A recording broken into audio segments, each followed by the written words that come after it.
light within my heart, light within our thoughts, light within our words. May one and all and everything, blessed and loved, ever be. Welcome. I'm Sister Who. With me today I have my friend Joyce Buteyn-Garrett. Close. Buteyn-Garrett. Buteyn-Garrett. Okay. It's tough. A topic we came up with to discuss today, which I guess maybe these are the sorts of conversations a lot of people would like to have, but maybe don't happen as often for people, because every time I go somewhere in costume, people are in ritual garb. People are saying they're watching the show and they love the show, and it's like all we're doing is having a dialogue. It's all completely unscripted. But you know, hopefully in the next half hour we'll bring up some things that get people's brains going and get people thinking, and what about it? And so as we're trying to plan these sorts of conversations on the show, a lot of times it's a question of having a conversation with someone, and it seems like an interesting conversation. I say, well, would you like to do this on TV? And so we're here today, and the topic we came up with is institutionalized Christianity. So right away we're focusing on one of a wide spectrum of religions, and I have no interest in arguing about who's right or wrong. People have been arguing that for 2,000 years. I don't think it's going to stop anytime soon, and I don't think we're going to answer it in the next half hour. But there's implications of, first of all, of being an institutionalized religion, and then there's quirks that happen somehow, or that have happened, that distinguish what I think could be legitimately called institutionalized Christianity from any practice of being genuinely Christ-like. And so in the next half hour, am I right in saying we want to talk about what some of those implications and distinctions are? I think that's what we were discussing before, and that's kind of how this whole conversation came up. Okay. And I think the major word here is institutionalized. And you made it very clear whether it doesn't matter what religion or belief system it is, when something is institutionalized, it can create different interpretations. It can take away from the actual sacred inner personal relationship one has with their God. I'm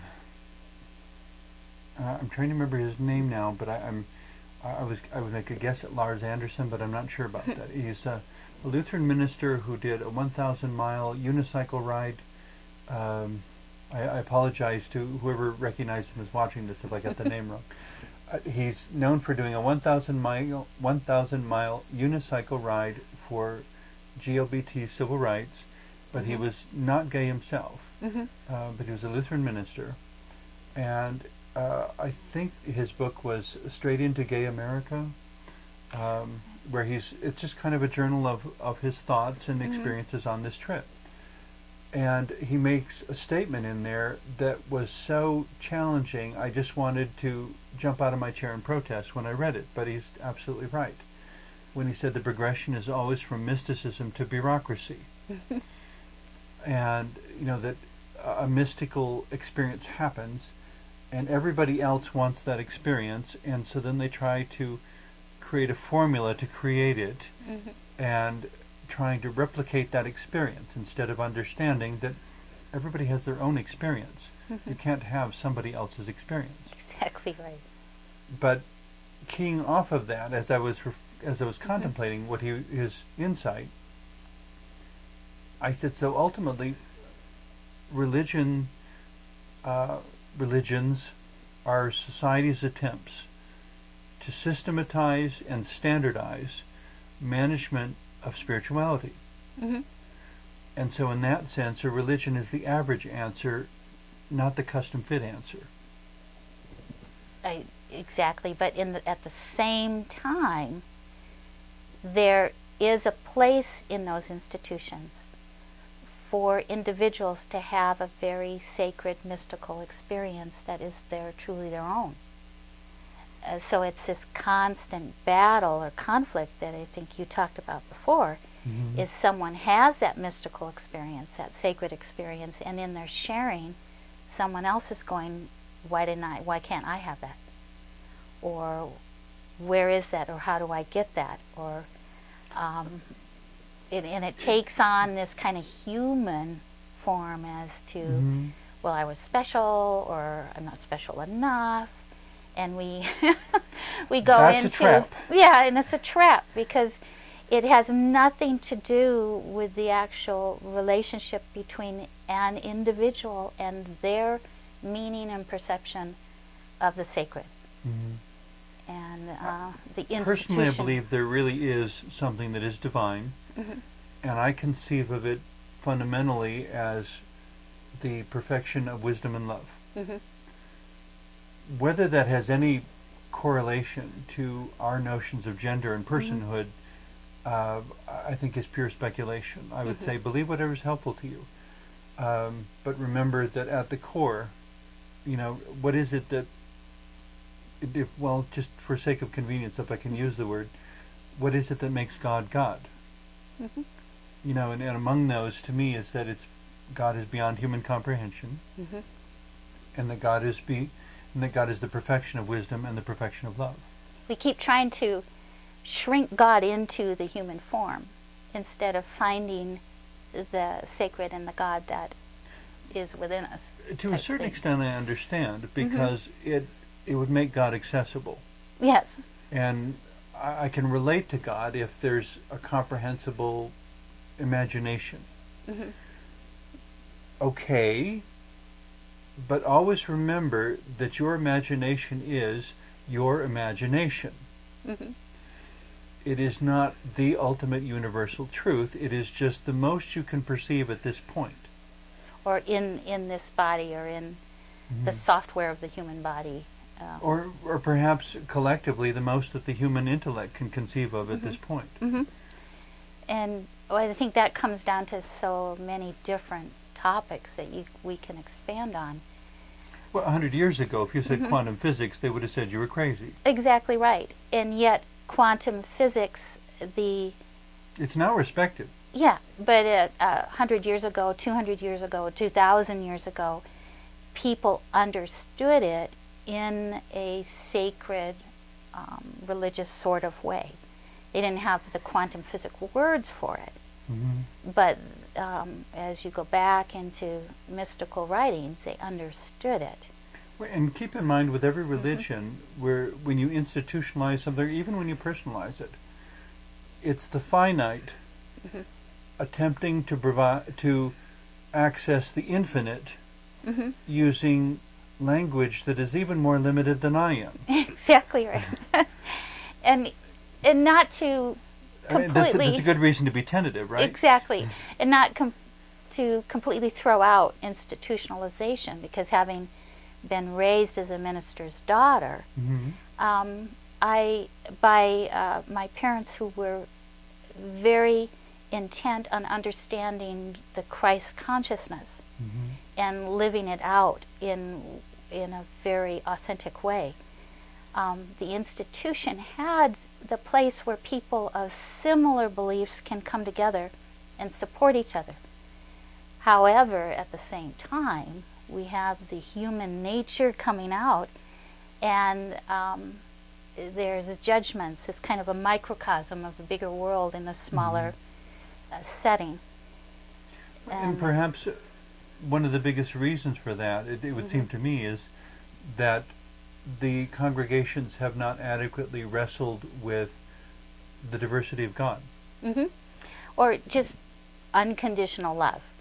Unconditional love. Judgment-free. And so in that institution, you have a smaller group of people struggling with all of those very human things with each other. And how a single God could create something ranging from a platypus to an elephant to a blue whale. Yeah, and a giraffe. I mean, and a giraffe, and everything in between. It would seem to me diversity is absolutely in God's nature. But in trying to make things accessible, too often people get caught up in being dogmatic about it. Mm-hmm. You know, and to me, it's not institutionalized religion that's the problem; it's dogmatism. Yeah, and I think it's, I have the answer. Yeah, I think it's the ultimate struggle between the left and the right brain. Well, in a sense, bringing it right back inside is, and that need to. The left brain wants to be dogmatic. Oh, yeah. It wants rules. It wants that structure, and it wants to understand it, and to make it simple. Mm-hmm. To see diversity, to relate to it, and to enjoy it, and to love it, is a little complex. Mm-hmm. It means we have to be open to changing, again, what we've often talked about, redefining our perceptions of others. And which is... And we are very much living in an age that is nurturing the left brain and neglecting the right. Exactly. But, you know, to tease a little bit with the common idiom, what we're essentially doing as a society is charging into the future half-brained. Yeah. And I think... It's a half-brained approach. It's much more comfortable to be told what to do and what to believe than to... Maybe for you. Yeah, and then to create... I think in an overall sense. Yes. I love to grapple with diversity. Mm-hmm. And but I think that there's many that, because the world is complex right now, mm-hmm. and there's so much information out there. And I understand it can be overwhelming. Yeah, and so there's an aspect of the self that just wants someone to give them the answers to why am I here? And oftentimes... I can give you an answer. I don't know if it's a particularly helpful answer, but yeah. I can give you an answer. Mm-hmm. But I guess that's where, blessing or curse, whatever it was, I've always had this independent spirit that wanted to ask why. Mm-hmm. And if you couldn't tell me why, I wasn't going to be content with not having an answer. Yes. My daughters would call that, would say, you are an independent thinker. Okay. And it's the independent thinkers that shift the perception. Okay. That are able, as you have been and are doing, to give people a different way of looking at things. And should everybody be an independent thinker? No, because if everyone was an independent thinker, then you wouldn't have the struggle of those who want to be a dependent thinker. Okay. Realizing, having the opportunity to redefine, to reframe again, to change. So we need enough independent thinkers to have a discussion, mm-hmm. but not so many that we can never come to consensus. Exactly, because the dependent thinkers are being allowed the opportunity to become an independent thinker. Okay. And to be an independent thinker, you need to have the dependent thinkers. How so? In a sense of being able to say, I see things differently. I'm going to ask the question, why? So this seems to parallel, as I'm mm-hmm. listening to you, a speaker and listener within a conversation. Mm-hmm. The mm-hmm. listener is the dependent thinker. The mm-hmm. speaker is the independent thinker. And for a conversation to happen, they have to keep switching roles. Got it.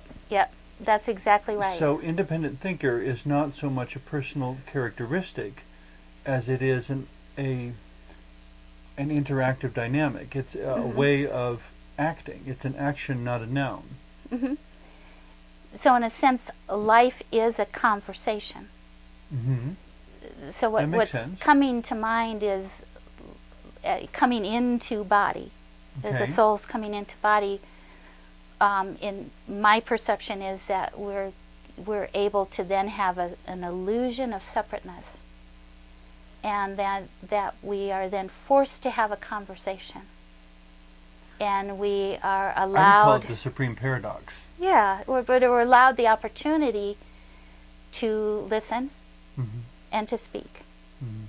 and to in and of that, and we get to experience unconditional non-judgmental love. We get to experience a bit of Christ consciousness. Okay. Well, I was going to throw in, within my doctoral studies, the term I coined, because I haven't read it anywhere, so I guess I invented it, relational individuality. Yeah. You know, the paradox of being both an individual and existing in interdependent relationship with everyone and everything around you. Neither one invalidates or cancels out the other. Exactly. They're both equally true, even though they're an absolute paradox. So, I mean, you could break it down to simple respect and consideration of how someone else is viewing the world. We all come in at these different moments and these different experiences and these different families and cultures and places within the world. And when you look at it, you wonder, how in the world can we relate in any way, shape, or form? Because each one of us is creating, from the moment we're born, an interpretation of the world. And yet language, as we were talking one time before, allows us to share. And language only works if we have certain things in common. A common language helps. And yet, language is not renewed or refreshed or invigorated or made alive unless there is something inherently unpredictable about it, so that it can go any new direction it needs to. You know, unless new words are being added and new understand. I mean, 100 years ago, if you said the word computer, they would have known what you were talking about. You know, or internet, or the Right, net, and then we have or the this web. fascinating spectrum of languages all over the world. And I hope I'm remembering correctly, so nobody's going to call me up and say you're wrong, it was such and such. But, you know, if you want to come on the show and talk about it, you can do that. It seems to me I tried to track down the origin of the word robot once. Oh, interesting. Do you happen to know? I do not know. It seems to me, I looked on the internet and it was traced back to a word from the Czech language. And I just thought, okay. You know, Czech, C-Z-E-C-H. When I was a child, it was Czechoslovakia, but now it's two different countries. So, as the Greek philosopher said, change is the only constant in the universe. But as we're, you know, English is such a melting pot.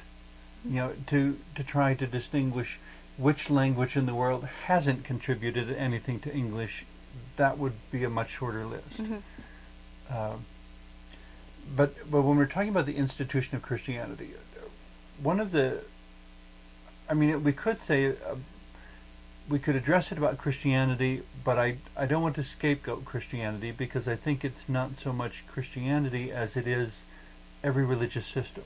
And I was just going to say that if I were to rename the topic we were talking about, it would be institutionalized religion. Yeah. Because I think that's the human nature. You know, there's...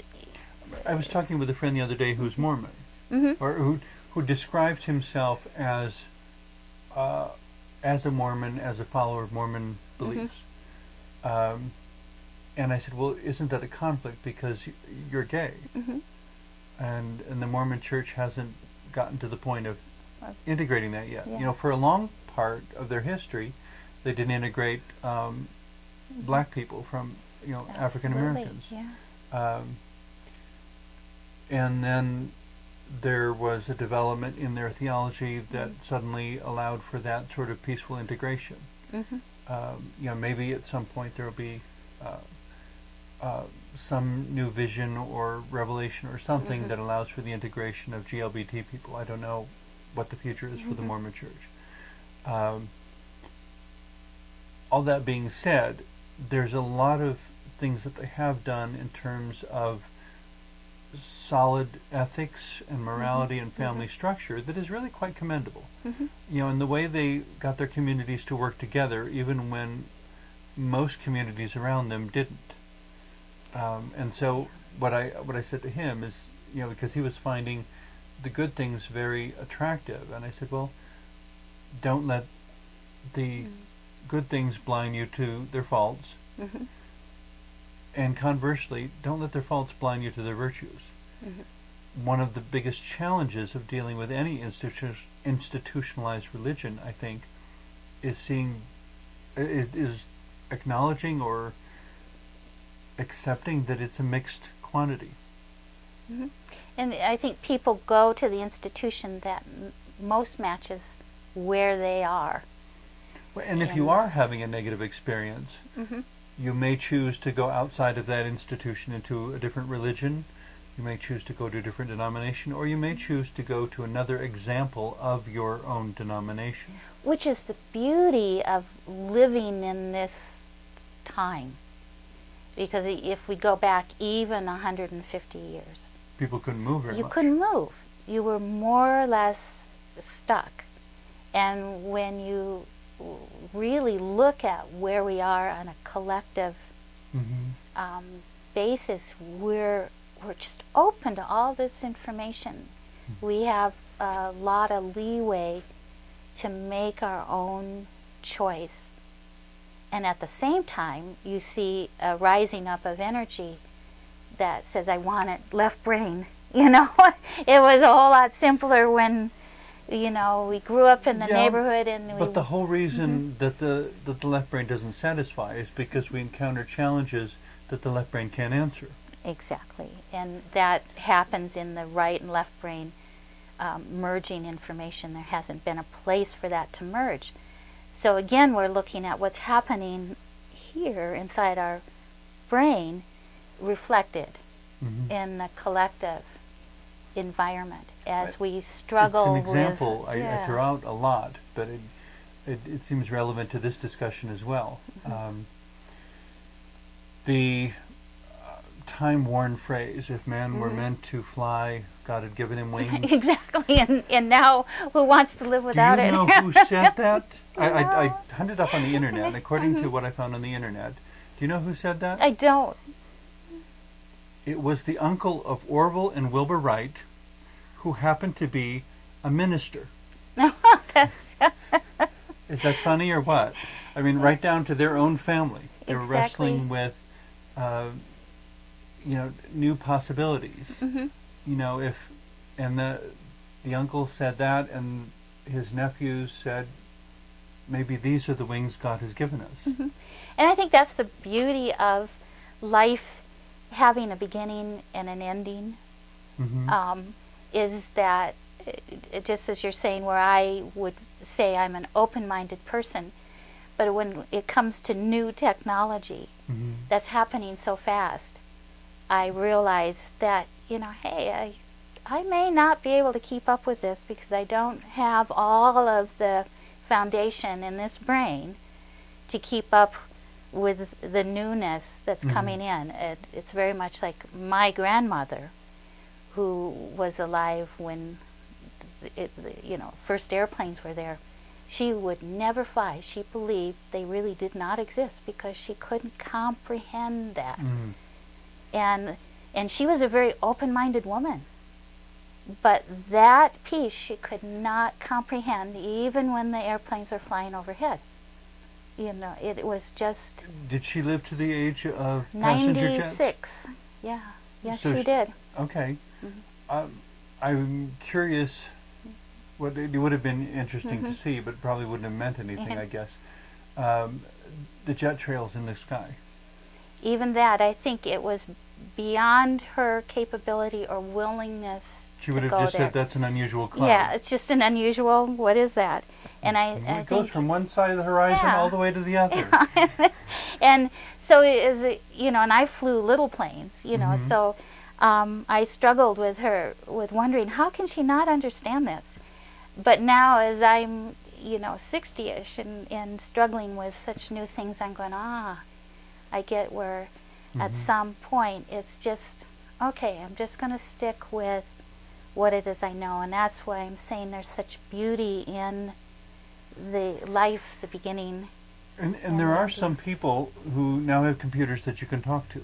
Exactly. You know, that you don't use the keyboard when you simply talk to the computer. And there was a show on the other night about robots, the way Okay. and this robot this young woman had designed can have a conversation. You know, and it's just amazing. It stretches our definitions of life. Exactly. And it stretches our definition, consequently, stretches our definitions of institutionalized religion. Got it. Am I remembering correctly? Was it the Island of Dr. No? That sounds... It was the Island of Dr. Moreau. Okay. I think. I've never actually seen the whole movie, but the discussion I heard about it seems to me it was a 1960s movie of a scientist who merged animals and people and created this hybrid that was part human and part animal, and so they had language and they had minds, but supposedly, if I remember right, one of the principal challenges was that they didn't have souls, because the belief was that animals don't have souls. It's kind of like the Robin Williams movie, and I can't remember the name. Bicentennial Man? Yeah, I think where he was a robot. The robot who spends 200 years becoming fully human. Yes, yeah. But of course the question they didn't address was spirituality. In becoming fully human, he replicated every part of the body synthetically. What about his soul?